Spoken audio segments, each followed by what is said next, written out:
Sabi nga nila, sa ilalim daw ng mga tulay at underpass, puro dilim, dumi, at amoy pawis ang madaratnan mo. Pero ako, sa ilalim ng underpass, natagpuan ko yung liwanag na matagal ko nang hinahanap. Isang araw lang sana ng paglalakad pa uwi, pero doon ko pala makikilala yung lalaking babago sa mga ordinaryo kong gabi. Maulan nung araw na yun. Late na ako galing sa part-time ko sa isang convenience store sa Cubao. Basang-basa ako. Halos walang jeep na dumadaan kaya imbes na maghintay, nilakad ko na lang pa uwi. Dadaan ako sa underpass para hindi mabasa. Sa ilalim ng underpass, may amoy ng basang semento, may halong usok ng mga sigarilyo, at tunog ng patak ng ulan. Tahimik maliban sa tunog ng gitara. Oo, may tumutugtog sa gilid. Nakaupo siya sa sahig. Nakasandal sa pader. At may gitara sa kandungan. May sombrerong itim, basang t-shirt pero grabe, kahit madilim, halatang ang gwapo niya. Kinanta niya yung harana ng parokya ni Edgar. At sa unang beses kong marinig yung boses niya, parang tumigil ang ulan sa tenga ko. Napatigil ako, tapos sabi niya, "Uy, bro, gusto mo bang kumanta?" Napangiti ako. Sabi ko, wala ako sa tono eh." Gumiti rin siya, yung tipong may bahid ng biro. Tapos sabi niya, "Edi sa puso mo na lang kantahin. Mas madamdamin yun." Doon ko nalaman, delikado tong lalaking to. Hindi lang sa galing sa gitara, pero sa paraan niyang magsalita. Parang may punchline ng tadhana sa bawat bitiw ng salita. Ako nga pala si William. Mahiyain pero matapang kung gutom. At siya naman daw, si Miguel. Street performer, musician at minsan daw, manghuhula ng mga sugatang puso. Natawa ako. Kasi sabi ko, paano mo malalaman kung sugatan ng puso? At ang sagot niya, simple lang. Pag hindi na marunong gumiti ng totoo. Tapos tiningnan niya ako ng diretso sa mata. At ang sabi niya, katulad mo. Parang sabay tumigil yung ulan at yung tibok ng puso ko. Gumiti siya sabay abot ng basang tinapay. Gutom ka ano? Hatiin natin. Walang arte, walang pahiya. Dalawang basang tao lang nag-aagawan sa tinapay sa ilalim ng underpass. Pero ramdam ko, may kakaibang simula eh. Bago ako umalis, sabi niya, bukas ulit ah. Same spot, same time. Hindi ko alam kung bakit ako tumango. Habang umaakyat ako palabas ng underpass, parang may naiwan akong bahagi ng puso ko doon. Kasabay ng tugtog ng gitara ni Miguel. Kinabukasan, hindi ko alam kung excited lang talaga ako o nababaliw na ako. Pumunta ako ulit sa underpass. Hindi dahil shortcut, kundi dahil may gusto akong makita. Si Miguel. Pagbaba ko, ayun siya. Naka-white t-shirt, kupas na maong at nakasandal sa poste. Nakangiti, parang may inaabangan. O inaabangan talaga ako. "Uy, akala ko hindi ka na babalik," sabi niya. Umuulan ulit eh. Palusot ko. Okay. So, pag tag-init, hindi mo na ako babalikan? Biro niya sabay tawa. Natawa rin ako pero deep inside, parang gusto kong sabihin kahit tagtuyot na, babalik pa rin ako. May hawak siyang gitara ulit. Tapos sabi pa niya, gusto mo turuan kita? Napakamot ako sa ulo ko. Sabi ko naman, wala akong talent dyan bro. Ako meron, kaya hati tayo. Ako sa talent, ikaw sa puso. Wika niya. Tumingin siya sa akin ng seryoso tapos ngumiti ng dahan-dahan. Pucha, kinikilig ako. At ito, tinuruan niya akong hawakan ng gitara. Pinaglapat niya yung kamay ko sa kanya para maitama yung chord. Mainit yung kamay niya at naamoy ko yung sabon niya na may halong ulan. Nakakahiya mang aminin pero sobrang kabog yung dibdib ko. At ang sabi niya, relax ka lang, hindi kita kakainin. At ito tumingin ako sa kanya. At ang sagot ko, paano kung gusto ko? Sabay kaming natawa. Pero sa pagitan ng tawa, may kakaibang tingin. Yung tipong hindi mo alam kung joke pa ba o totoo na.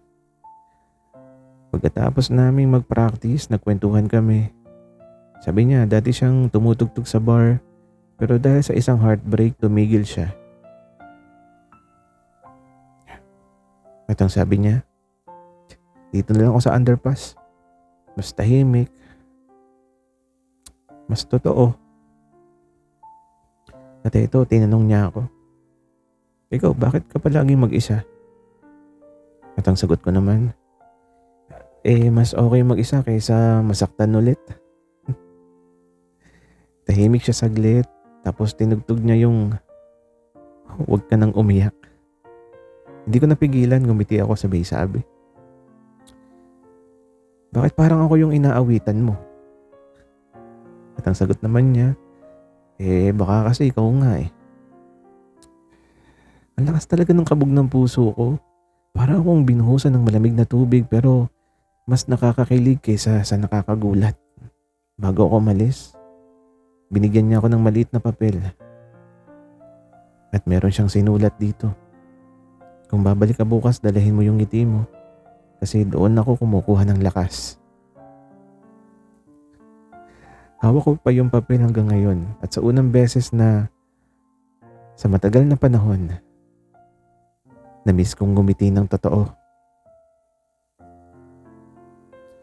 Kinabukasan, umuulan na naman. At gaya ng dati, pumunta pa rin ako sa underpass. Kahit basa, kahit nilalagnat na yata ako sa kakahintay sa kanya. Pagbaba ko ron, naroon ulit si Miguel. Pero ngayon walang gitara. Nakatayo lang siya, nakatingin sa mga patak ng ulan na bumabagsak sa dulo ng hagdan. Uy, wala kang tugtog ngayon? Tanong ko. Gumiti lang siya. Tapos sabi niya, wala ako sa tono. Parang puso ko. Bakit? Tanong ko ulit. May nakalimutan kasing bumalik kahapon eh. Sabi niya sabay kindat. Napakamot ako sa ulo ko. Ha? Ako ba yun? Hindi ko naman sinabi pero kung aminado ka. Sabay kaming natawa pero sa gitna ng tawa may dulas ng damdamin. Yung tipo ng kilig na hindi mo alam kung sisigaw ka o kakalma. Umulan pa ng malakas. Basang-basa kami pareho pero imbes na umalis, naglakad kami palabas ng underpass tapos ayun, naglaro sa ulan. Parang mga batang walang pakialam. Tumakbo, nagtatawanan, nagbubuhusan ng tubig, tapos bigla siyang tumigil. Tinitigan niya ako. Basang-basa, may tulo ng ulan sa buhok, sa muka, pero ang gwapo niya pa rin. Putya. At ang sabi niya, William, alam mo, minsan kailangan mo ring magpaulan para matanggal yung bigat sa loob mo. Naging tahimik kami sandali. Tapos dahan-dahan niyang hinawakan yung kamay ko ng mainit niyang mga palad.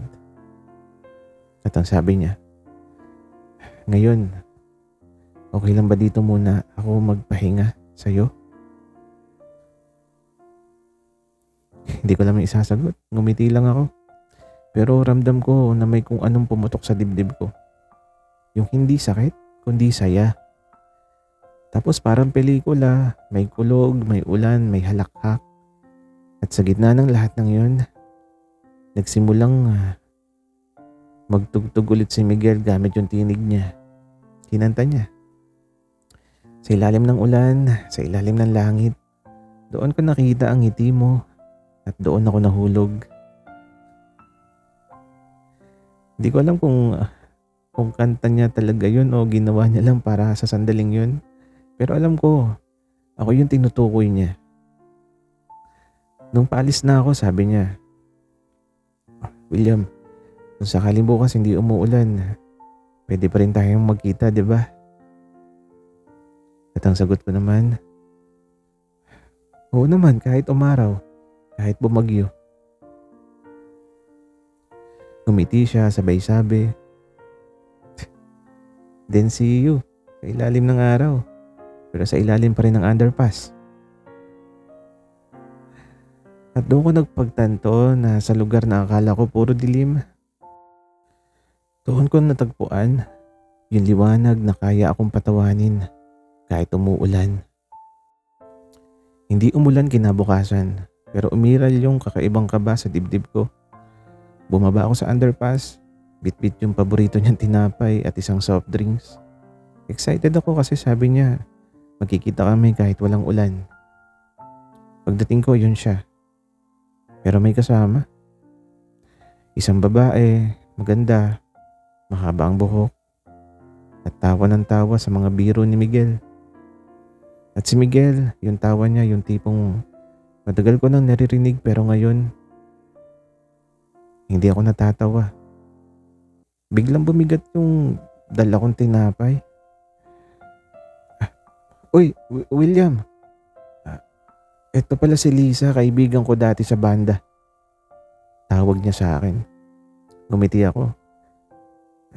Hi." Wika ko. Ngumiti rin yung babae pero parang hindi ko marinig yung kahit anong sinasabi niya. Kasi abala ako sa pagtitig sa kamay ni Miguel na nakapatong sa balikat niya. Nagpaalam akong uuwi na lang kahit hindi pa kami nagsisimulang mag-usap. Sabi ni Miguel, "Uy, sandali." Pero nakatalikod na ako. Ayoko kasing makita pa yung ngiting hindi para sa akin. Kinagabihan habang pauwi ako, binasa ko ulit yung papel na binigay niya noon. "Kung babalik ka bukas, dalahin mo yung ngiti mo. Kasi doon ako kumukuha ng lakas." Pero ngayong gabi, wala akong ngiti. Selos ba to? Pero anong karapatan ko? Di ba, kaibigan lang naman ako. Kaibigan sa ilalim ng underpass. Kinabukasan wala akong balak pumunta pero sa hindi ko alam na dahilan napadpad pa rin ako doon. At pagdating ko ayun siya. Walang gitara, walang Lisa, tahimik. "Kala ko di ka na babalik," sabi niya. Wala lang, napadaan lang." Sagot ko sabay iwas ng tingin. At eto lumapit siya. "Galit ka ba?" "Hindi selos." At ayun, hindi ako nakasagot. Sabay tawa niya. "Ang cute mo pala kapag nagseselos." Wika pa niya. Hindi ako. Hindi ko natapos yung sasabihin ko kasi bigla niyang hinawakan yung kamay ko. Yung simpleng hawak pero ramdam mong sinserong gusto kang pakalmahin. "Wala kaming something ni Liza. Kaibigan ko lang yun. Ikaw nga yung gusto kong makasama eh." Natigilan ako, tumingin siya sa akin ng seryoso.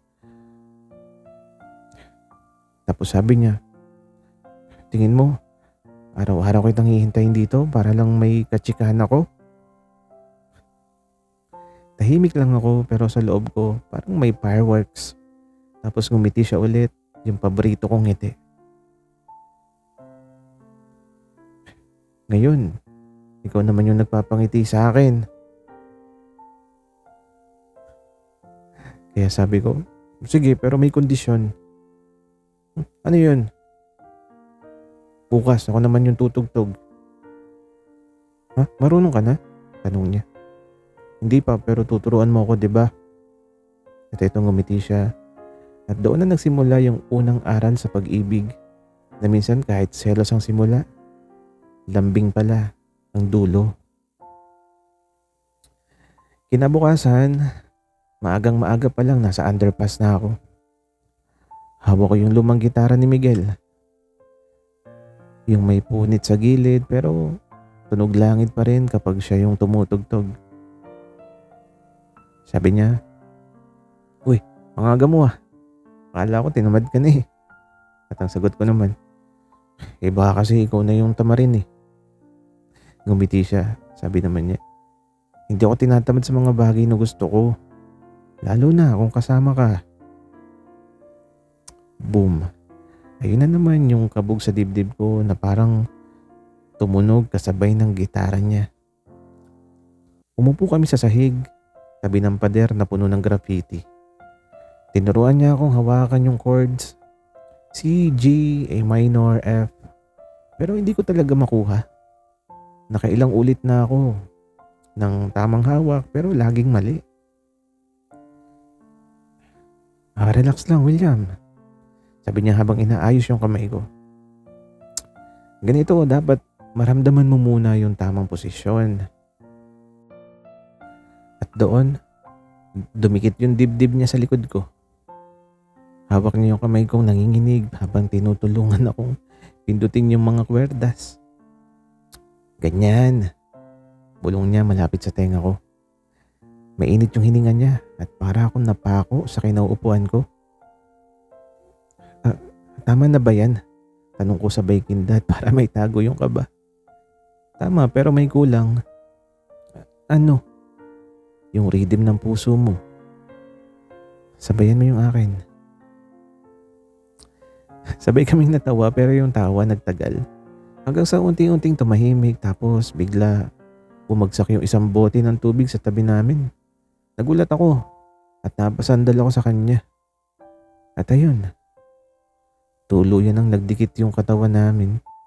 Di ko alam kung ilang segundo pero sa sandaling yun, parang umikot yung mundo sa pagitan lang naming dalawa. Tahimik, walang gitara, walang kanta. Puro tibok ng puso lang. Hinawakan niya ulit yung kamay ko, mas mahigpit ngayon. At ang sabi niya, "William, kung ganito yung pakiramdam ng tama, ayoko nang bumitaw." Hindi ako nakasagot. Ngumiti lang ako, sabay sabi, "Di hawakan mo lang. Huwag kang bibitaw ha. Kahit sumabit tayo sa kwerdas." Tapos ayun, niyakap niya ako. Yung yakap na hindi planado, pero ramdam mong totoo. Walang mali siya, walang takot, puro lambing lang at saya. At sa gitna ng ingay ng mga dumadaan sa ibabaw ng underpass, parang kami lang yung tahimik na mundo. Pagkatapos ng yakap niya, "Sa susunod, ikaw naman yung kakanta." "Ha? Wala akong boses." "Meron. Kasi kahit tumatahimik ka, naririnig ko pa rin." At doon ko na siguro, ibang klaseng musika talaga si Miguel. At sa ilalim ng underpass unti-unti, okay na yata yung matuto ka ng himig ng pagmamahal. Mula nung araw na yon, halos gabi-gabi na kami nagkikita ni Miguel sa underpass. Parang naging ritual na.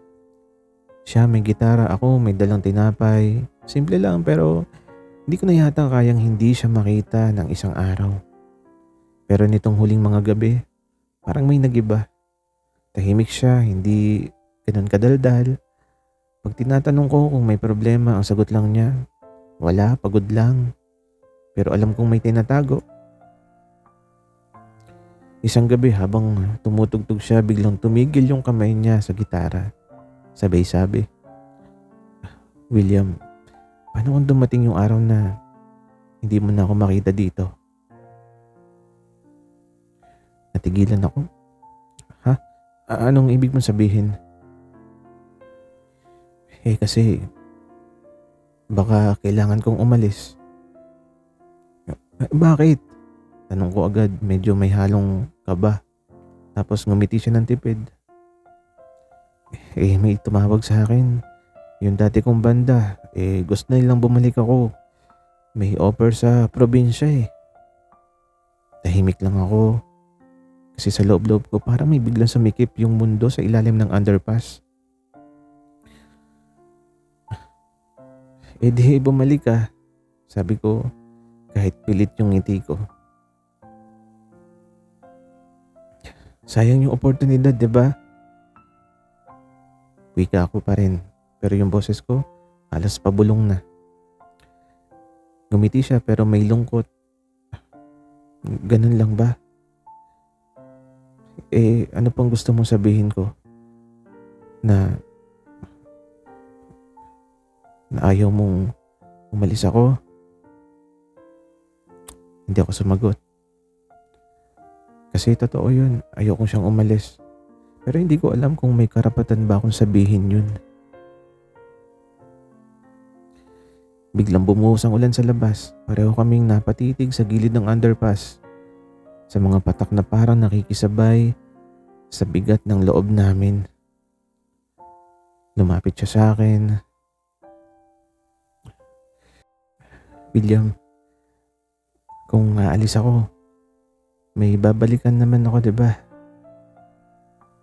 Wika niya tapos hinawakan niya yung mukha ko. Tapos napangiti ako ng mahina. Tahimik lang ako. At ang sabi ko, basta bumalik ka.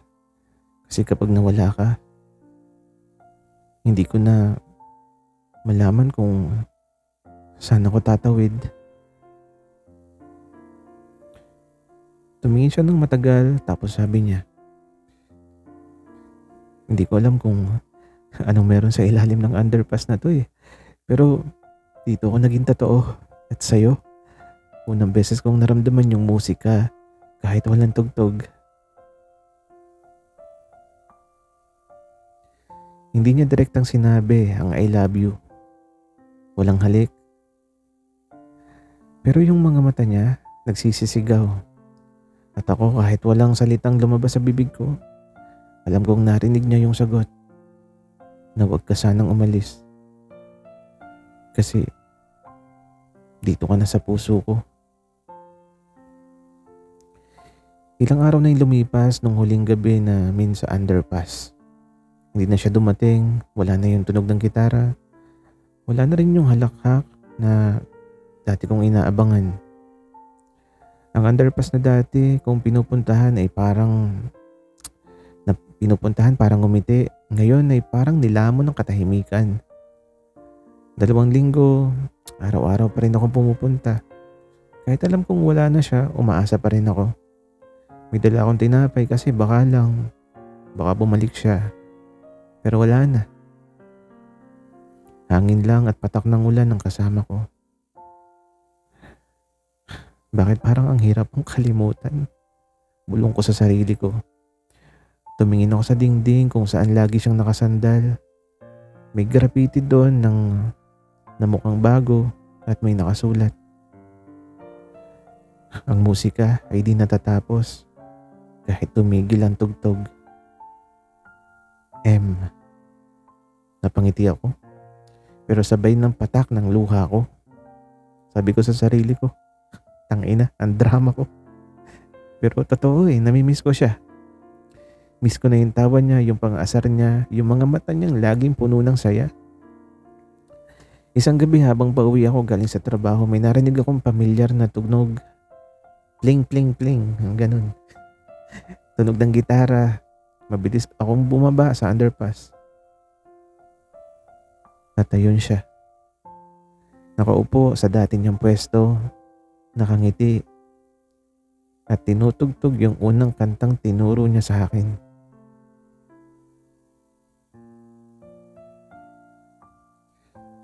"Hindi ka naman umiyak, no?" Sabi niya habang tumatawa. "Ha? Ako? Hindi ah." Sagot ko, pero punas agad ako sa pisngi ko. "Gago ka? Bakit ngayon ka lang?" Wika ako. Bumalik ako kasi may na-realize ako. Sabi niya na kahit anong lugar ang puntahan ko, walang kasing tahimik ng mundo kapag wala ka. Sandaling katahimikan. Tapos sabi ko, di wag ka nang umalis. Ngumiti siya. Oo. Kasi baka kapag umalis ulit ako, mawala na yung tono ng puso ko. At ito, tumingin siya sa akin. "William, may kanta ako. Ginawa ko to habang wala ako." Tapos ito, kinanta niya ng dahan-dahan. Yung boses niyang pamilyar pero mas may bigat ngayon. Sa ilalim ng daan, doon ko naramdaman ang init ng ulan at lambing ng kaibigan. Ngayon babalik ako, hindi bilang bisita, kundi bilang yung taong handang manatili sa tabi mo. At ayun, hindi ko na napigilan yung ngiti. Hindi yung pagluha. Kasi minsan pala, hindi kailangang marinig yung mahal kita. Kailangan mo lang na maramdaman yung pagbabalik niya.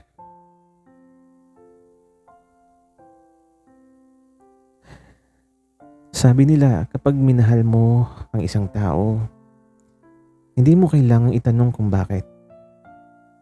Ramdam mo lang na siya yun. Yung kulang sa'yo, yung tanong na matagal mo nang gustong sagutin, at yung dahilan kung bakit mas gusto mong dumaan sa underpass araw-araw kahit walang pupuntahan. Ilang buwan na rin mula nung nagkabalikan kami ni Miguel. Hindi ko akalain yung lalaking muntik ko nang iwasan noon. Siya pala yung magtuturo sa akin kung paano ang magmahal ng totoo. Nung araw na yun, nagkita kami ulit sa parehong lugar. Sa ilalim ng underpass kung saan unang nag-cruise yung mga mata namin. Pero ngayon iba na. Hindi na ako yung laging takot. Hindi na rin siya yung laging tahimik.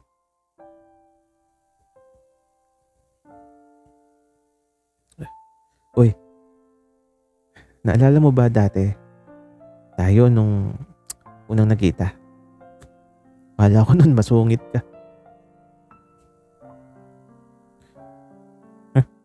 Kala ko rin nga manyak ka. Bakit? Hindi naman ako nagkamali ah. Wika niya sabay tawa. Tarantado ka talaga. At eto, natawa na rin ako. Tahimik kaming tumingin sa mural sa pader. Kulay asul na ginuhit ni Miguel na nakasulat sa gitna. Sa ilalim ng dilim may liwanag pa rin kapag ikaw yung kasama. Niyakap niya ako mula sa likod. Yung yakap na hindi kailangang ipaliwanag. Yung yakap na parang sinasabi, salamat at dumaan ka sa buhay ko. William, kung may underpass ulit sa buhay mo, huwag kang matakot dumaan. Kasi baka andun lang ako, naghihintay ulit sa gitna. Miguel, hindi na ako natatakot kasi alam ko sa dulo ng daan, ikaw yung liwanag. At doon sa ilalim ng mga ilaw na kumikislap, naghalikan kami. Simple, tahimik, totoo. Sa unang pagkakataon, wala nang hiya. Wala nang pagdududa. Ako si William at ito yung kwento ko. Isang simpleng lalaking naligaw sa underpass pero nakatagpo ng pag-ibig sa gitna ng dilim.